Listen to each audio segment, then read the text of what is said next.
بسم الله أصحابي كسر هذا جنلك رشيد اللي أنت ما أنت وحنا كل ما إنه قضية أو يعني كورق ودنك مجال دنك ميجا وهذا نقدم في دنك ميجا ورهانتي واحد بدن كوك نسيت بيجو رقمه دنك مجال يعني واحد بدن كفحسن مركو حنج على استي إن نلوش شيء حكوي ديو قابك أو يعني أصلا مري حلي هذا أو مريو يعني وحي أو جعلان لهاي سيد النهارده أقول لك لله يحل مذا كسر واو جنلك رشيد اللي أنت ورهانتي مقع عيشك ودوهي magacaygana waxa la yiraahdaa Cabdi Xaashi Axmed Cabdi waxaan rabaa ku weydiiyo su'aalo yar oo kooban oo ku saabsan noloshaada wareen waa maxay waxa ugu qosolka badan ee asmaas abid waxa ugu qosolka badan oo awid sameeyay anigu hadda yani meelo badan aan soo maray oo si rasmi ah uma xasuusno laakiin waxa ugu qosolka badan oo sameeyay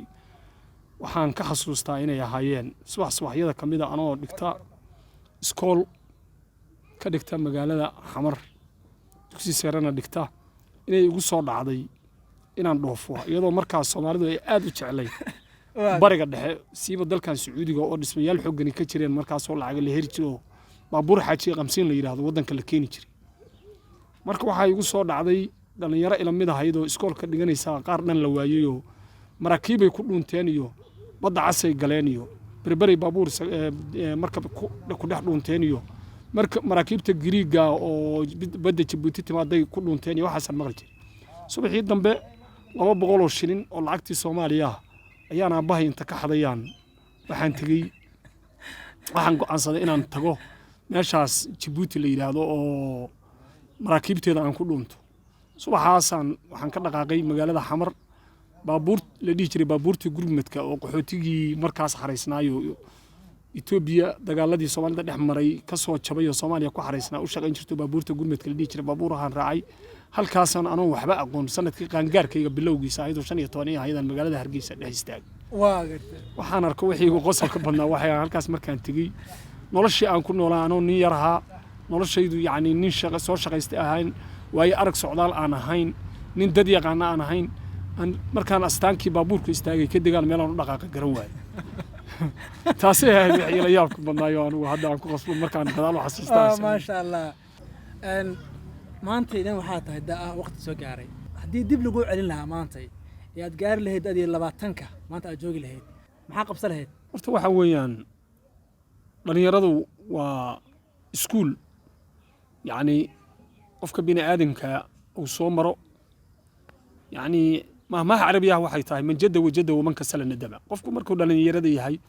haduu fursada dhalinyaranimo ka faa'iideystana yani caalamka meesha ugu sarreeyay gaara xaqiiqatan haduu lunshana yani waxa weeyaan shalay badan oo gadaal ka sameeya markuu da gaaro aniga hadii maanta yani wax laga weydiinay gadaal anigu u laaban maayo laakiin waa tusaale hadda waxa aad weydiinaysa laakiin dadka dhalinyarada oo da'da yar iyo caruuraha waxaan kula talinayaa iyo qof kasta oo yani maanta fursad haysta oo dhalinyaranimo inuu wax barto waayo miftaaxa dunida iyo midka aakhiro labaduba waxa weeye wax barashadii ku xiran yihiin qofku markuu wax barto caalamka meesha uu doono dadka ku nool ayuu la noolaan karaa albaabku rabana waa garaaci karaa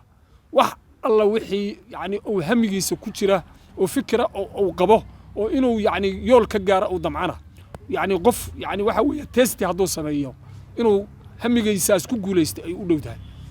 marka waxaan ku talinayaa anigu qof kasta oo dhalinyaro ah oo mustaqbal haysta inuu mustaqbalkiisa ka faa'iideysto iyo waqtigiisa oo uusan lumin waqtiga beer darayn oo waqtigiisa uu ku bixiyo 80% wax barasho inta kale waxay rabtaba ku baxdo ama chief ku baxdo ama yani dana kale fushada ku baxdo laakiin inuu hal team oo saacadiisa uu salumina ku talinayaa oo dhamaanteed labadiisa gacmood iyo awoodiisa iyo maskaxdiisa isugu geeyay inuu wax barto wax ma sheegi kartaa ana waxaad ka bartay nolosha waxaan ka bartay in wax barasho la'aantuna ay dhibaato tahay oo qofka xamaali joogta oo ahaanayo inta uu cimrigiisa nool yahay dhibaato u saka baxayn oo yani baahiyeed oo qabo ilaa ma uu dhinto hadduu wax bartana wax barashadu ay tahay yani horumar meeshuu tagaba ugu horeeya oo baabuur uu saaran yahay ama diyaaradu saaran yahay oo garoon hagaagsan ama astaan hagaagsan oo baabuurta ku baakiman tahay mar walba yani geynaysa inay wax barashadaas tahay yani meel diyaarsan laakiin markuu soo wax baran yani waxa weeyaan nin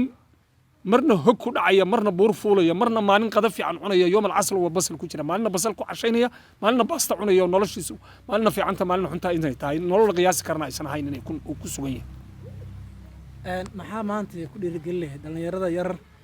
hadda soo koraya waxaan ku dhiirigelin lahaa kow nabadda oo ah furaha wax walba uga wanaagsan bini'aadmiga inay ku dadaalaan